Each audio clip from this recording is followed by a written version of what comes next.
성탄절을 맞이해서 우리가 평소에 잘 다루지 않았고 또 듣지 않았던 한 인물에 대해서 여러분들에게 오늘 본문을 중심으로 해서 소개하고 말씀을 드리려고 합니다. 예수님 탄생을 맞이하는 한 인물이 있으니 그 사람은 시므온입니다. 오늘 설교 제목이 뭡니까? 시므온이에요.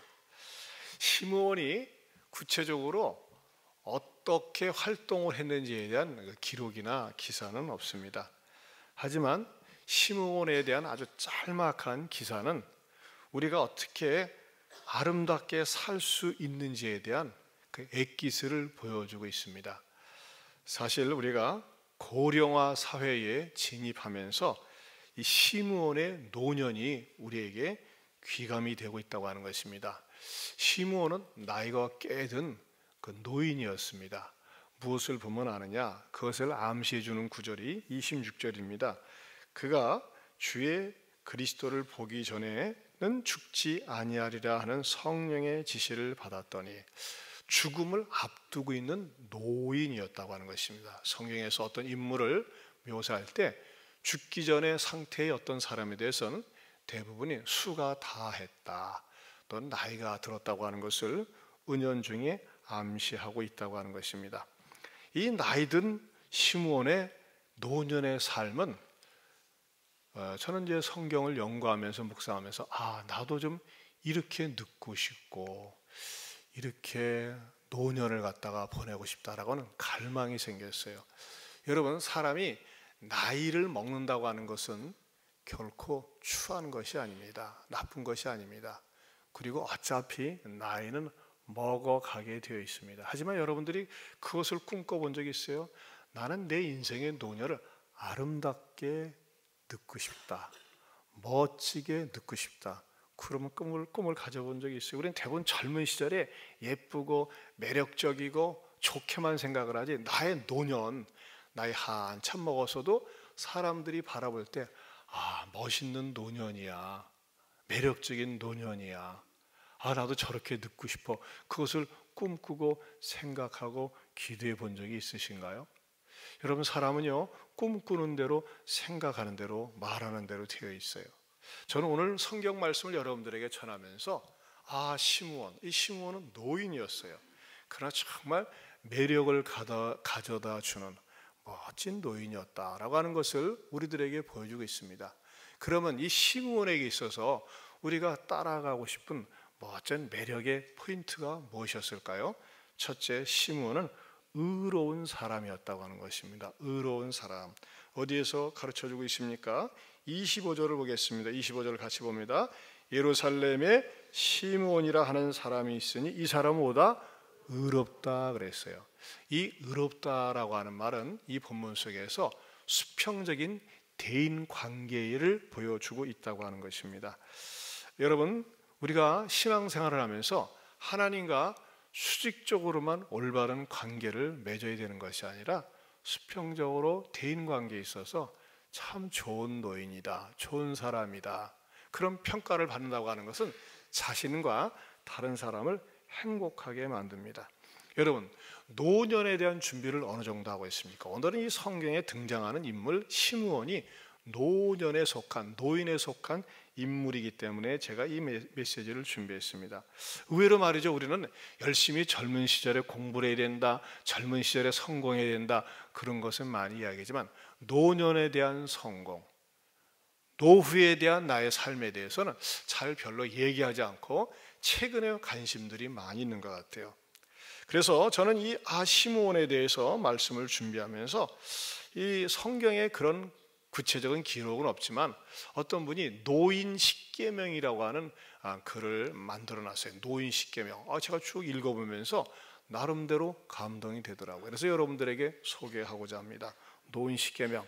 1계명이 뭘까요? 한번 제가 계명을 딱 하면 여러분 읽어보세요. 제1계명. 무슨 말입니까? 이거는요 제가 많이 확인하고 또 듣고 본 건데요, 자식에게 너무나 올인하지 마세요. 자식에게 너무나 많이 투자하면요, 너무 많이 투자한 것만큼 너무 많이 실망합니다. 그건 확실해요. 고등학교 졸업시켜, 미국 같은 데는 고등학교 때까지만 뒷바라지 한다고 하지 않습니까? 근데 우리는요, 너무 자식에게 올인을 해요. 모든 걸 쏟아 바쳐요. 그리고 어떤 기대감을 갖습니까? 내가 이만큼 쏟아부었으니까 이만큼 너는 효를 해야 된다. 근데 그렇게 하지 않습니다. 가만히 보면요, 불효막심한 자식들이, 너무너무 지나치게 쏟아부은 자식들이 오히려 노년에 가면 그런 자식들이 불효막심한 그런 경우가 많이 있습니다. 그런 자식들한테 배신을 당해요. 그러니까 여러분들이 자식들을 뒷바라지하면서도요, 마음속으로 이별 연습을 해야 돼. 이별 연습을. 저 자식들이 나를 평생 늙어가지고 내가 기운 없을 때까지, 때로는 앞뒤 가리지 못할 때까지 보살펴 줄 것이다. 너무 믿지 마세요. 왜? 그 믿는 도끼에 발등찍힌다니까요. 그것으로 인해서 상처받는 부모들이 얼마나 많은지 몰라요. 그러면 어떻게 되느냐? 제2계명, 다 같이 2계명 시작.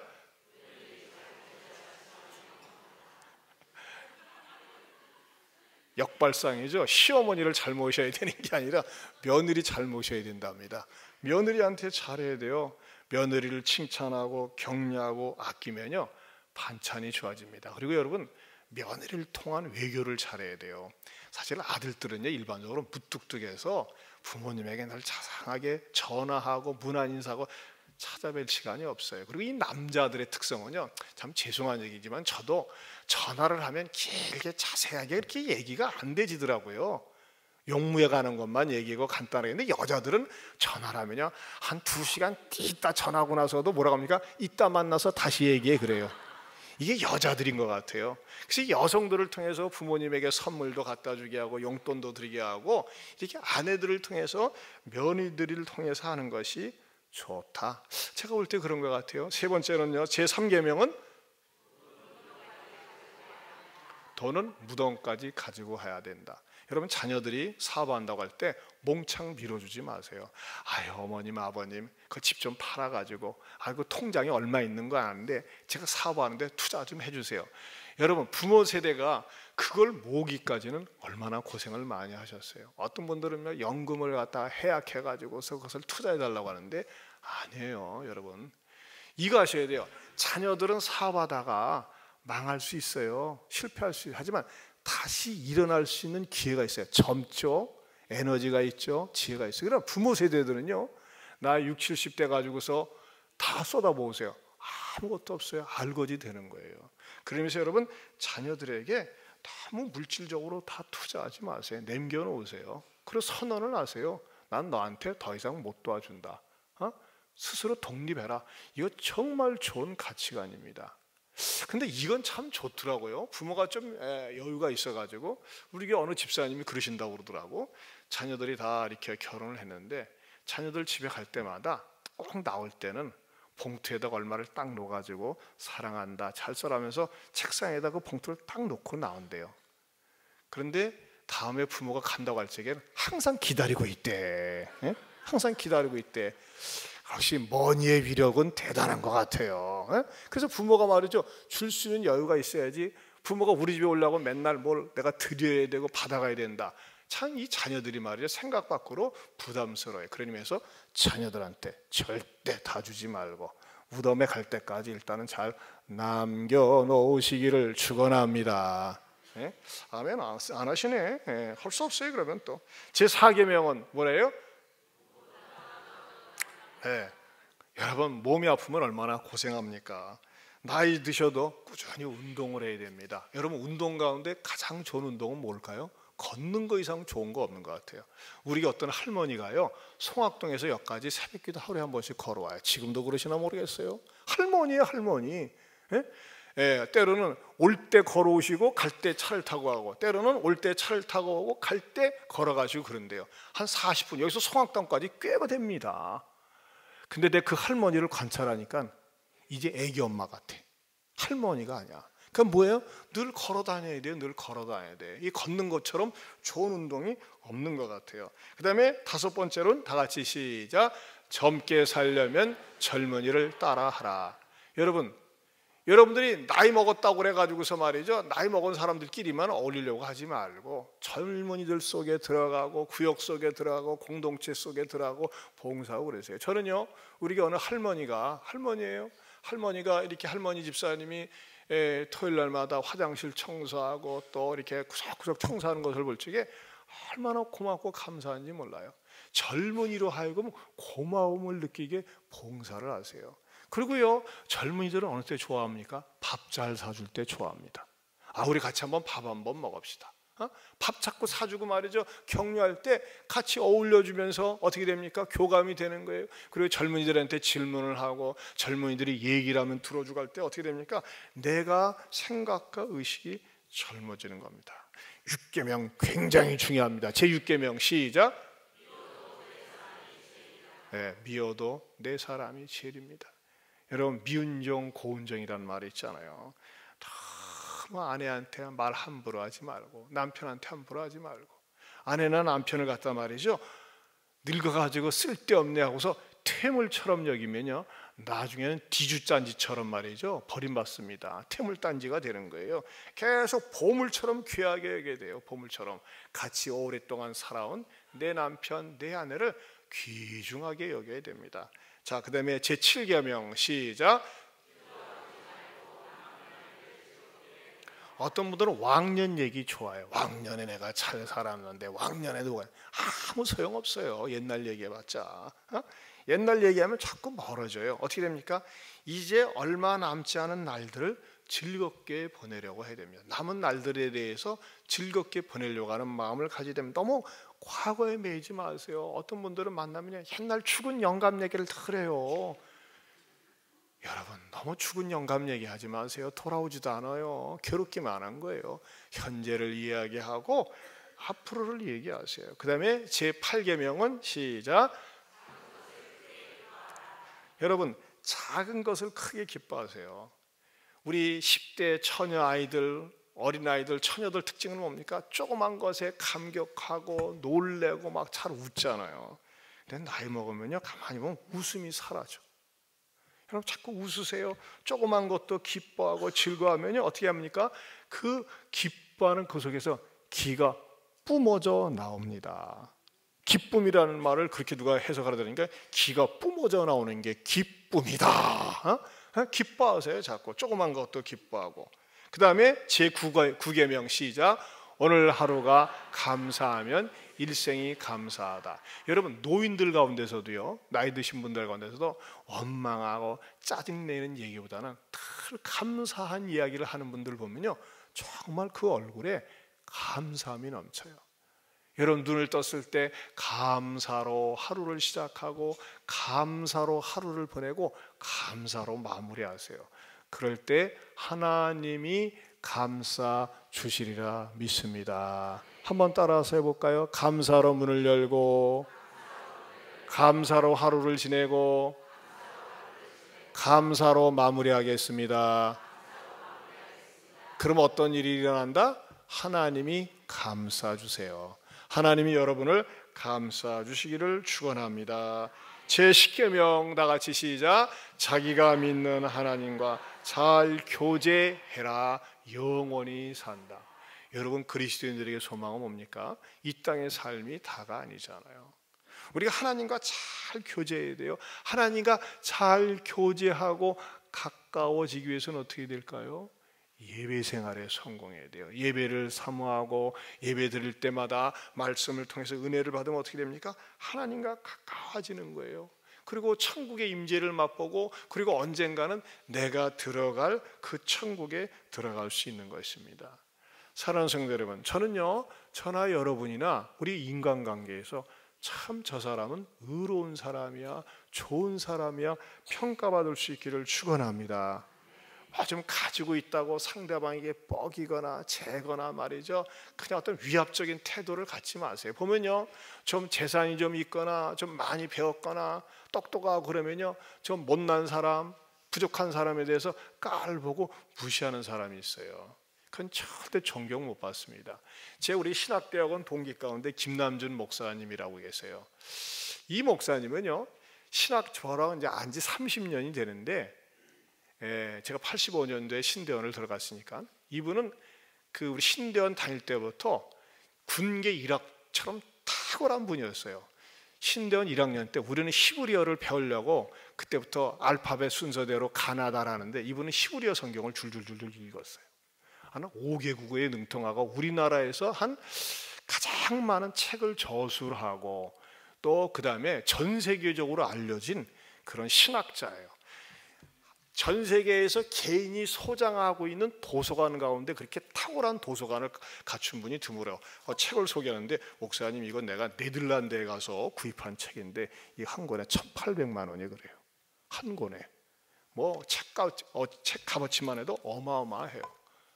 그런데 이 목사님이 얼마나 이 실력이 있고 탁월한지 같은 신대원 우리 동창생 가운데서 그 목사님이 교회를 개척해 가지고 교회를 할 때 그 같은 동창인데도 2살 차이밖에 안 나는데 그 교회 부목사로 들어갈 정도였어요.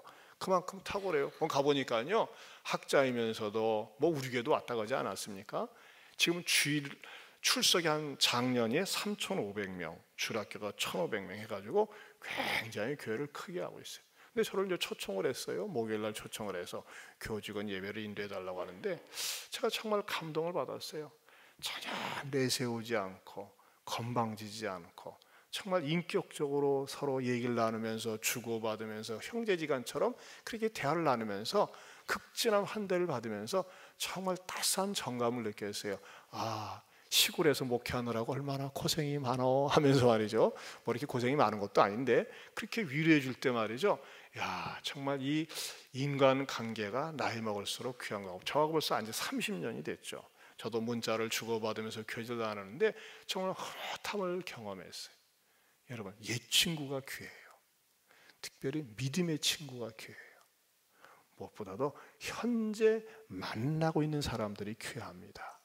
그러면서 말이죠, 사랑을 주기도 하고 받기도 하고 서로 섬기고 섬김을 받으면서 여러분의 관계가 아름답고 행복한 관계로 더욱더 깊어지고 발전할 수 있는 의로운 사람들이 될 수 있기를 바랍니다. 서로 칭찬해 주세요. 격려해 주세요. 그것처럼 좋은 거 없어요. 내가 칭찬할 일이 있습니까? 격려할 일이 있습니까? 그걸 절대 빠뜨리지 마세요. 그럴 때 말이죠, 상대방을 내 우군처럼 생각하는 거예요. 상대방을 내 편처럼 생각하는 거예요. 그러나 만약에 여러분들이 비난해 보세요. 공격해 보세요. 우리 둘만 얘기했어요? 셋이 얘기했어요? 반드시 그 얘기가 언젠가는 돌고 돌아서 그 사람 귀에 들어갑니다. 그럼 그 사람은 적이 되는 거예요. 왜 모두로 이 짧은 인생을 자꾸 적을 많이 만듭니까? 어떤 사람은 적 만드는 사람이 있어요. 그렇게 하지 마세요. 자꾸 칭찬하고 격려하고 사랑하면서 친구를 많이 만들고 우군을 많이 만드는 행복한 의로운 관계가 여러분의 관계요, 저의 관계가 될 수 있기를 축원합니다. 시몬은 수평적으로는 의롭다고 평가를 받았어요. 그럼 수직적으로는 어땠을까요? 다시 한번 25절을 읽어보겠습니다. 시작. 예루살렘에 시몬이라 하는 사람이 있으니 이 사람은 의롭고 뭐야? 경건하여. 거기다 동그라미 써요. 경건하여. 수직적으로는 경건했다고 하는 것입니다. 여러분, 하나님 앞에서의 경건이라고 하는 건 뭘까요? 목소리를 갖다가 거룩하게 흉내는, 어떤 분들은 그런 분이 있어요. 강대상에 서면 기도할 땐 되게 거룩해. 근데 강대상 내려와서 집에서는 혈기가 충만한 혈기, 화도 잘 내고 막말하고 말이죠. 그런 사람이 있어요. 그는 위선자죠. 그건 모순된 거죠. 강대상에서 그럴듯하게 거룩하게 보이는 것처럼 삶에도 그래야죠. 특별히 말이죠, 하나님 앞에서 경건이라고 하는 건 뭘까요? 야고보서 1장 27절 말씀 같이 읽어보겠습니다. 하나님 정결하고 더러움이 없는 경건은 곧 고아와 과부를 그 환난 중에 돌보고 또 자기를 지켜 세속에 물들지 아니하는 그것이니라. 여러분, 어려운 사람들을 돌보는 것, 그것도 경건에 속하는 거예요. 힘든 사람들을 돌봐주는 것, 그것도 경건에 속하는 겁니다. 더 나아가서는요, 세속에 물들지 않는 것이 경건이라고 가르쳐주고 있어요. 여러분, 존 스토트가 말이죠, 21세기의 가장 위험한 이단이 세속주의라고 그랬어요. 세속주의라는 건 뭡니까? 교회에 다니면서 세상에 물들면서 신앙생활을 하게 하는 거예요. 여러분, 세상에 물들고 세상의 유행에, 세상의 풍조에 내가 휩쓸려 가보세요. 어떻게 됩니까? 신앙의 본질을 잃어버리는 것입니다. 점차적으로 잃어버리는 거예요. 신앙생의 색깔을 잃어버리는 거예요.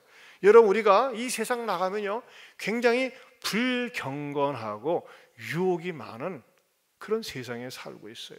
그런데 이런 데 살면서도 우리가 세상에 물들지 않고 세상을 역류하면서 살 수 있는 비결이 뭘까요? 그것은 말이죠, 저는 바닷속에 있는 고등어, 물고기 예를 들어보고 싶어요. 여러분, 바다는 분명히 짭니다. 근데 짠 물 속에 물고기들이 살면서도 물고기를 딱 건져 올렸을 때 그 속은 짜요, 안 짜요? 안 짜요. 왜 그렇죠?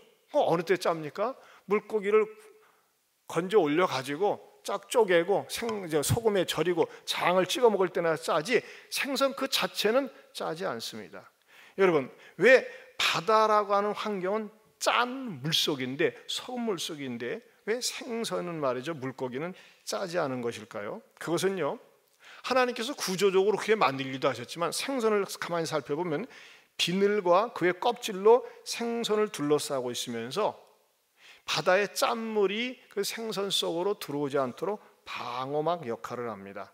사람의 피부랑 같은 것이죠. 그래서 바닷속에 짠 소금 성분이랑 다른 이물질들이 생선의 살 속으로 침투하지 못합니다. 그런데 한 가지 궁금한 게 있어요. 그건 뭐냐? 이 물고기들은 호흡을 할 때 어떻게 합니까? 물 속에서만 다니면서 호흡을 하거든요. 여러분, 사람도 물속에 들어가요. 바닷물 속에 들어가요. 그러나 물속에서만 계속 다닐 수 있습니까? 그럼 물이 다 들어가서 그냥 죽어버려요, 그냥.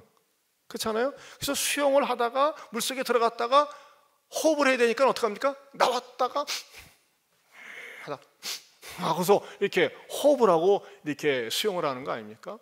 물고기도 수영을 해요. 근데 물고기들, 여러분 그런 거 아세요?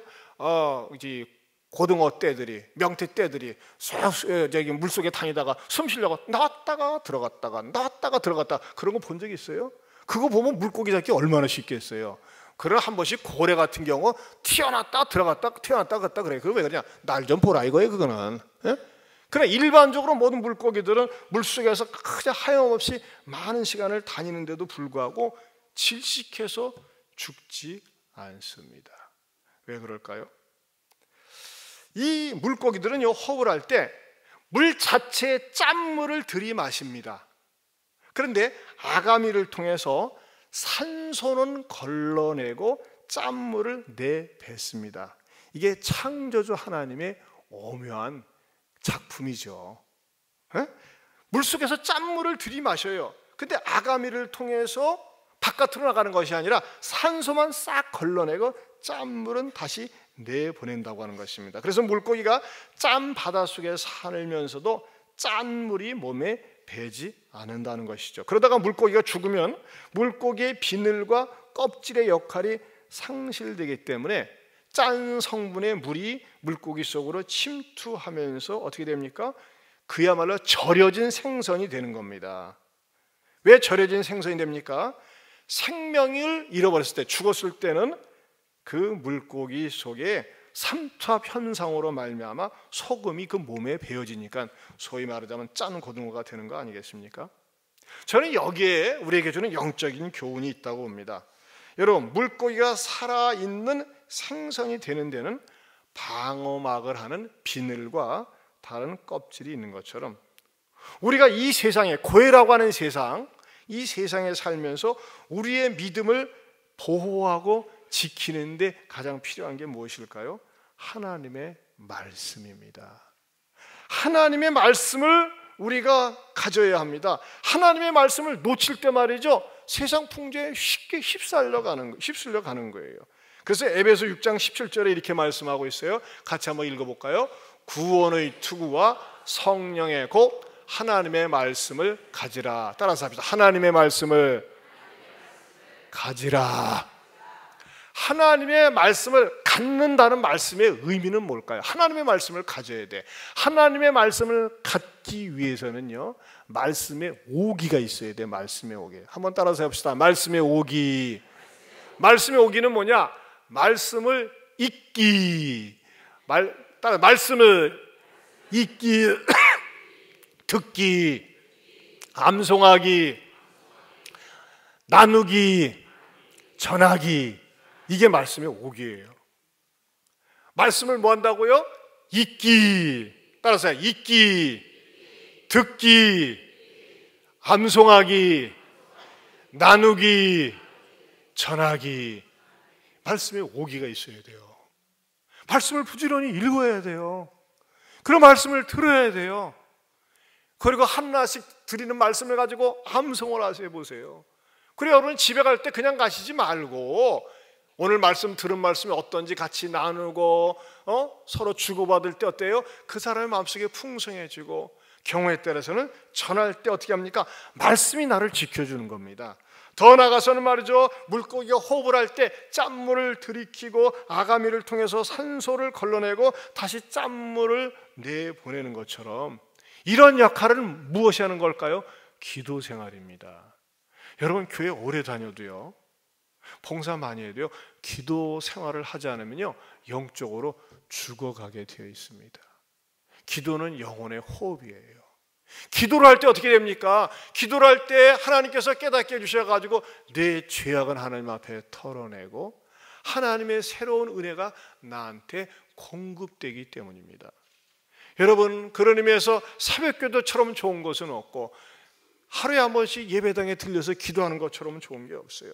여러분들이 아무리 용을 쓰고 아무리 힘을 써도요, 기도하지 않으면요 성공하는 것 같지만 진정한 성공이 아니에요. 기도 생활에 실패하면요 어떻게 됩니까? 영적으로 질식하게 되어 있어요. 사랑하는 성도 여러분, 저는 저와 여러분이 하나님 앞에서 말씀의 오기와 기도 생활을 통해서 세상에 물들지 않는, 세속주의에 물들지 않은 하나님의 사람들이 될 수 있기를 축원합니다. 더 나아가서 여러분, 이 혼탁한 세상에서 우리가 우리의 삶을 언어로 표현하는 게 중요한데, 이제 연말 연시를 맞이하고 있잖아요. 사람들이 모임이 회식을 하게 됩니다. 송년 모임이 많이 있죠. 그럼 꼭 뭐가 등장합니까? 마시자, 들이키자, 마셔서 없애자. 술이 왜 있는 거냐? 술술 넘어가라고 술 있는 것 아니냐? 그러면서 말이죠, 그냥 술쩍 날아가 버리는 그 술을 마시자고 그래. 그러나 여러분 이거 아셔야 돼요. 그동안 은혜를 많이 받고 믿음으로 살았어도 그래 술술 마셔야 돼 하면서 술술 마셔버리면요 그동안 은혜 받은 게 술쩍 날아가는 슬픈 날이 됩니다. 응?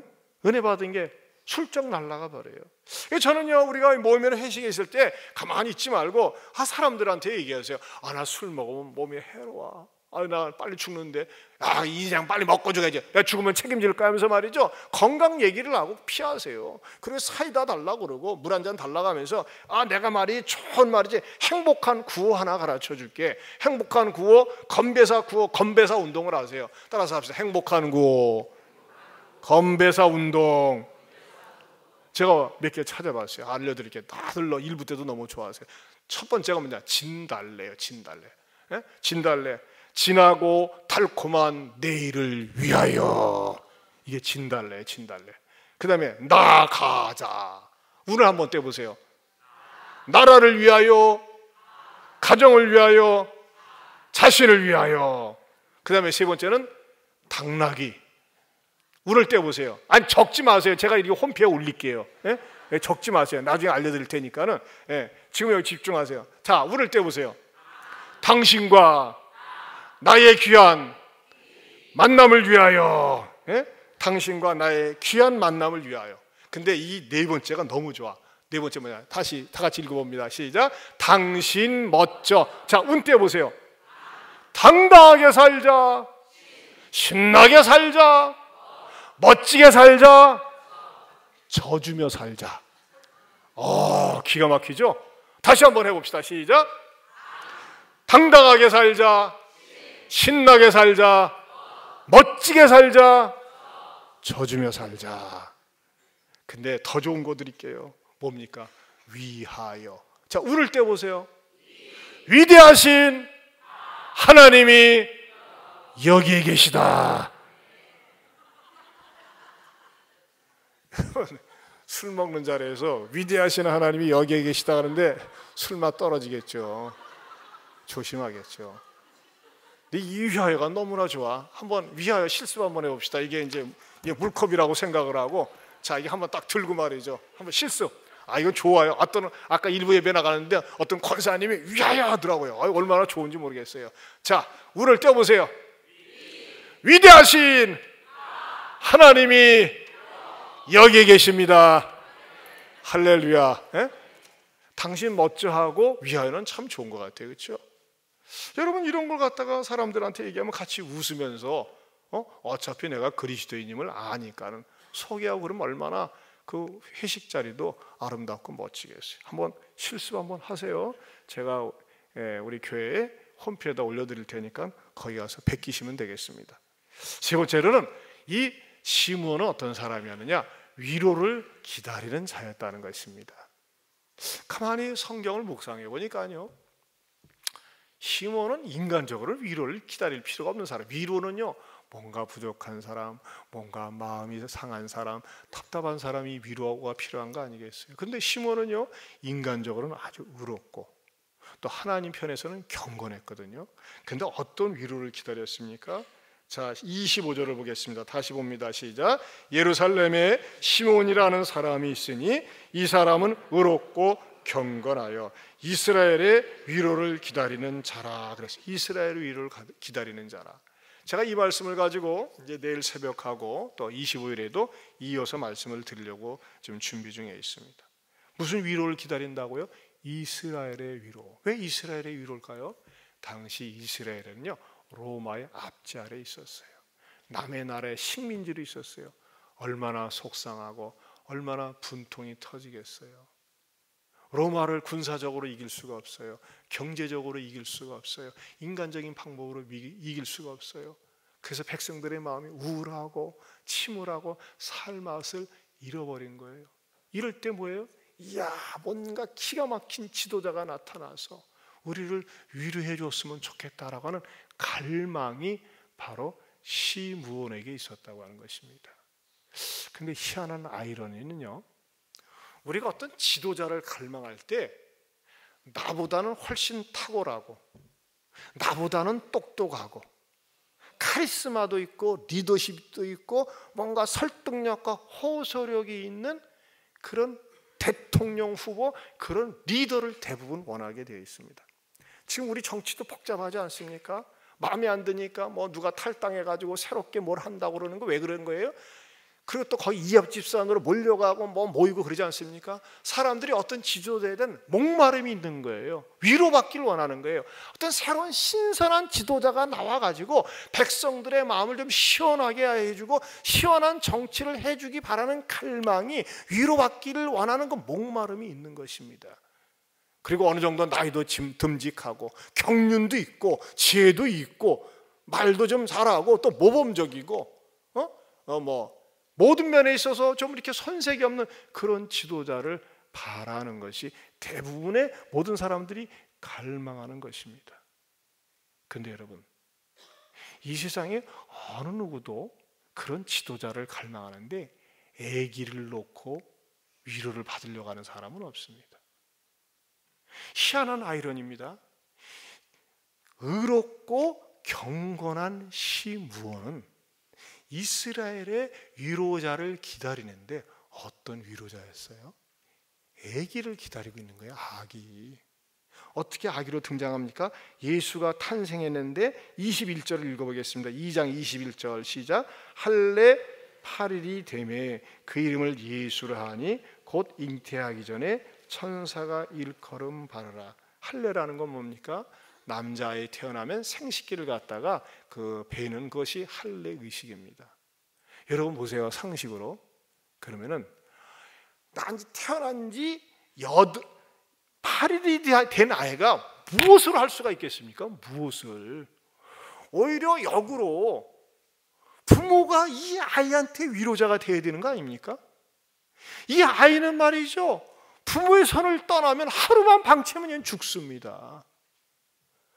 그런데 희한하게 태어난 지 8일 된 이 아이를 만나면서 이 시므온은 위로를 받았다고 하는 거예요. 여러분, 이것이 말이죠, 우리의 이성과 인간적인 방법으로는 도무지 납득이 되지 않고 이해가 되지 않습니다. 어떻게 해서 태어난 지 8일 된 아이를 만나는데 위로를 받는다는 것입니까? 그것은 바로 이것 때문에 그렇습니다. 예수는 어린 아기로 이 땅에 왔지만은 그냥 아기가 아니라 하나님의 아들로 왔다고 하는 것입니다. 이게 중요한 거예요. 여러분, 세상 사람들은 메리 크리스마스 성탄절을 축하하고 노래하면서도 그 깊은 뜻을 모릅니다. 그냥 인간 예수가 이 세상에 온 줄 알아요. 이스라엘의 왕이 난 줄 알아요. 그러나 막상 예수는 이스라엘의 왕이 되어본 적이 없어요. 그 예수는 왜 온 겁니까? 모든 사람이 죄에 빠져서 죄 가운데 살다가 죄로 말미암아 멸망당할 수밖에 없는데, 하나님이 사람의 몸을 입고 아기 예수의 몸을 입고 이 땅에 오셨는데 왜 오신 거예요? 단순히 이 세상의 어떤 정치적인 억압으로부터 해방하기 위해서 오신 것이 아니에요. 우리를 죄로부터, 죽음으로부터, 저주로부터, 지옥으로부터 구원하기 위해서 예수 그리스도가 오셨다고 하는 것입니다. 그렇기 때문에 시므온이 그 어린 아기를 받아들고 나중에 뭐라고 합니까? 27절, 28절을 보겠습니다. 같이 봅니다. 성령의 감동으로 성전에 들어가매 마침 부모가 율법의 관례대로 행하고자 하여 그 아기 예수를 데리고 오는지라 시므온이 뭐하고 아기를 안고 하나님을 찬송하여 이르되, 오 하나님, 이 아기는 그냥 아기가 아니군요. 온 인류의, 온 인간의 구세주가 되는 분이군요 하면서 32절에 이방을 비추는 빛이요 주의 백성 이스라엘의 영광이라고 노래를 했다고 하는 것입니다. 사랑하는 성도 여러분, 이번 주간은 성탄 주간을 맞이하고 있습니다. 여러분, 예수가 사람의 몸을 입고 아기로 이 땅에 오지 않았다면요, 인류에게 빛이 없었어요. 인류에게 소망이 없었습니다. 그러나 예수님이 어린 아기로 오심으로 말미암아 우리와 같은 인간이 되었고, 우리를 위해서 십자가에 죽으시며 부활하신 그 주님이 우리들에게 영원한 소망과 빛이 되시며 구원을 주셨다는 사실을 알진대, 그 예수님을 사랑하고 그 예수님을 자랑하고 그 예수님을 노래하면서 맞이할 수 있는 성탄 주간이 될 수 있기를 축원합니다. 축원합니다.